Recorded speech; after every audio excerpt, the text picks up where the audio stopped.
Yo, what is going on, everyone? My name is Nick, or the Notorious Fantasy, and in today's video, I am bringing you guys Week 5 tight end rankings for fantasy football in 2020. We are going to be going over the top 20 tight ends for week number 5, going over where I have them ranked and why I have them ranked at that given spot. So before I get into the video, I'd like to ask if you guys do end up enjoying these week 5 tight end rankings, so please make sure to hit that subscribe button down below. Not only is it free, I put out content every single day to help you guys eat that W and win your 2020 fantasy football league. So real quick before I get into it as well, I'd like to give you guys a word from my friends and my sponsor over at OverlayDFS.com.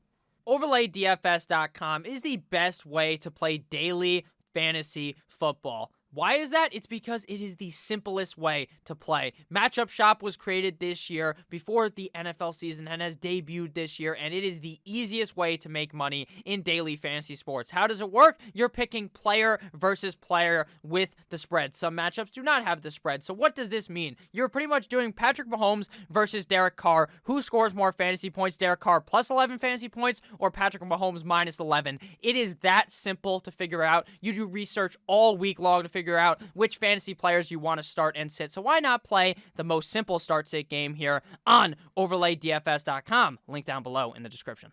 And we are back. Make sure you guys check out OverlayDFS.com. Link down below in the description. Let's get right into it. Week 5 tight end rankings. We begin with tight ends 1 through 12. And number 1, we have George Kittle me Timbers going up against the Miami Dolphins. George Kittle proved last week that this guy is simply built different. He gets 7 zillion targets on the team and legitimately puts the whole team on his back, Beastquake style, from Marshawn Lynch a bunch of years ago in that playoff game. He literally takes like 6 guys on him and just walks with them because this man is an absolute behemoth. Going up against the Miami Dolphins, I see no reason why George Kittle cannot be the number 1 tight end on the week, especially with his main man, Jimmy GQ, starting in this game. And number 2, we have Travis Kelce, the Kelceanator, going up against the Las Vegas Raiders. Travis Kelce has been balling out of control the last couple of weeks. Obviously, one of the safety nets for Patrick Mahomes going into these games. Now, I do expect this game to kind of be a blowout in a way.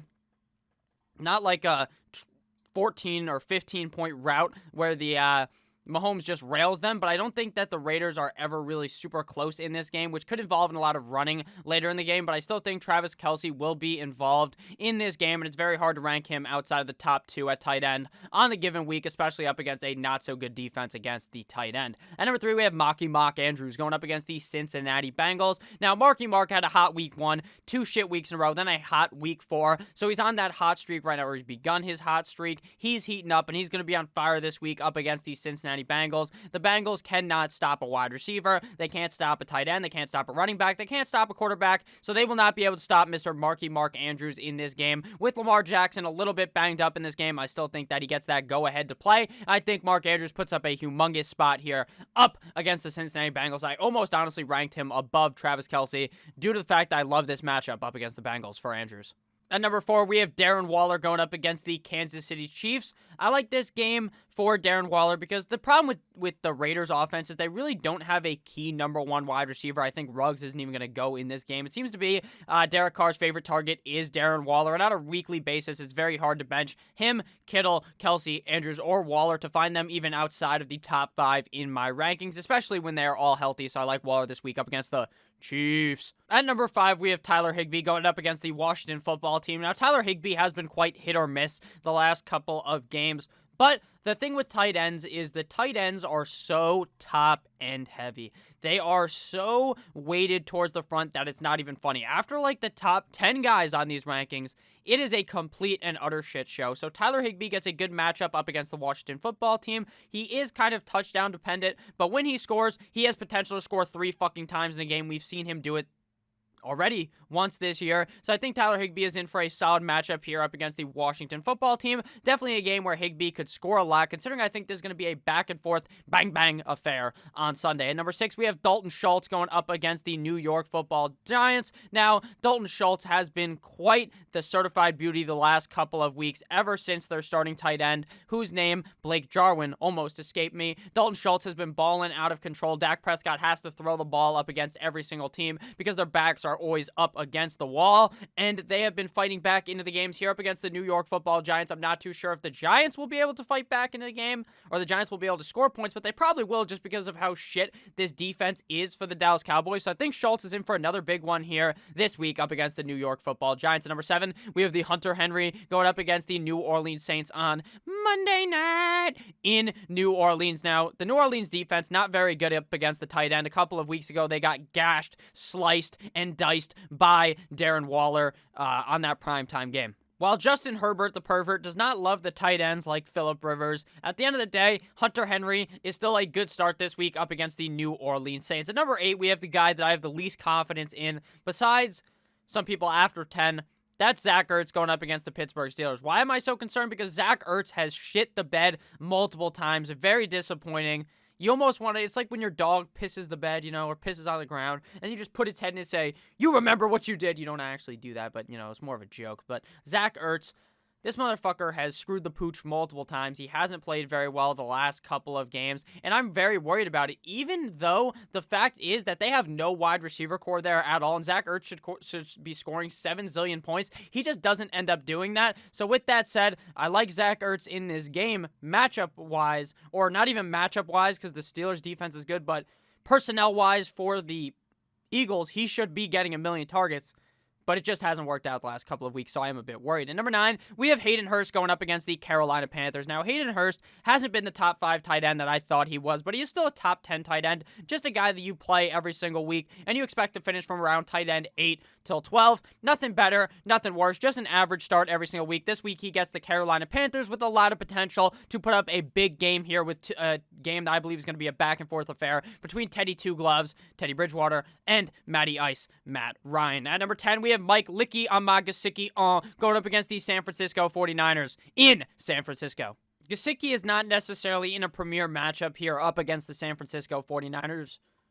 But because of his usage in the red zone and because of how much Ryan Fitzpatrick likes to throw him the ball, I just have to slide him inside of the top 10 since there's so much unknown at the tight end position. Again, very top heavy. At number 11, we have Easy Evan Ingram going up against the Dallas Cowboys in Jerry's World. Now, Evan Ingram has been a complete and utter disappointment this season. Now, it wasn't because of injury like I thought it would be. It's just because this offense has sucked some fat hog. But at the end of the day, Evan Ingram may not be sucking some Richard in this game. He may be balling out of control because that Dallas defense sucks ass. So he is very risky, but he does have a whole lot of upside this week for Evan Ingram. At number 12, we have Mo Alley Cox going up against the Cleveland Browns in Cleveland. Now, Jack Doyle is healthy, but it seems like Phillip Rivers, who loves that tight end, that's why the man has 7,000 kids. He loves to throw the ball to Mo Cox, so I'm going to continue to rank Mo Alley Cox inside of the top 12 as long as Phillip Rivers continues to throw him the ball. Now on to tight ends 13 through 20. Again, if you guys have ended up enjoying this video thus far, please make sure to hit that subscribe button down below. Number 13, we have Jonnu Smith going up against the Buffalo Bills. Now, I do worry for the fact that the Tennessee Titans haven't been practicing, but again, they were practicing illegally at some high school field, so very kind of confusing how to feel about this game. I think Jonnu Smith does end up playing well, but his upside is limited due to the fact that they have not been practicing, and this may be a bit of a rusty game for the Tennessee Titans, but I love Jonnu Smith always, so I will put him inside of the top 13. Kind of a safe play, but there is obviously worries about the fact that this offense might look like dog shit due to the fact that they have not been practicing because they got the Rona. At number 14, Austin Hooper going up against the Indianapolis Colts. Hooper has been a complete and utter disappointment as well. I was kind of off of him. I was very off of him, actually, in the offseason, and it has paid off. He is very touchdown dependent. If he does not end up scoring, he'll be useless for your lineup. But then again, we're in that range 14 through 20, where that's exactly all it is. If one of these guys scores a touchdown, you'll be happy. If not, you're probably going to end up crying yourself to sleep on Sunday night. At number 15, we have Logan Thomas going up against the Los Angeles Rams. Another situation of a guy who might be more involved with Kyle Allen, might be less involved. I really have no idea because the Skins or the Washington football team don't really use a tight end all that well and haven't so far this year. Logan Thomas is a talented player, but it would really take a touchdown to push him inside of the top 12. At number 16, we have fake man Drew Sample up against the Baltimore Ravens. I say that because Drew Sample sounds like a user-created name that comes out of nowhere when you're playing Madden 3 years down the line and you draft him. Drew Sample going up against the Baltimore Ravens, and Joe Burrow has liked to throw the ball to the tight end in the end zone especially, so Drew Sample definitely has a lot of potential to be good in this game. But again, it's all based on the touchdown for these guys. At number 17, we have Drop My Drawers and Let Us See My Third Leg. Big Greg is in the house and I'm finna let these hoes choke. That's what Greg Olsen rapped in the 7th Floor Crew Miami song. If you guys have listened to that from the Miami U, it is the funniest fucking song ever. Drop My Drawers and Let Her See My Third Leg. Greg Olsen going up against the Minnesota Vikings. Now, Greg Olsen, also touchdown dependent, has made some bad plays in Seattle, but he's playing the Minnesota Vikings this week, and it could be a big stabbing of the Minnesota Vikings like it's O.J. Simpson style, bang, bang, bang, to the Minnesota Vikings defense. At number 18, we have Jordan Atkins of the Houston Texans going up against the Jacksonville Jaguars. Now, the Jags defense is ass, but the worry is that Jordan Atkins is very confusing on a weekly basis how used he will be. Again, touchdown-based tight end. At number 19, we have Eric Ebron going up against the Philadelphia Eagles, who, you guessed it, touchdown-based tight end, because Ebron was not... I really worry about Ebron. I honestly... This is how shit the tight ends are. I don't even want to start any of these guys, really, except for Jonnu Smith. But Eric Ebron especially, I'm very worried about him. He is honestly useless when the other wide receivers are healthy. Like when Juju and Deontay Johnson are playing, Eric Ebron just sits in the corner and watches the team score.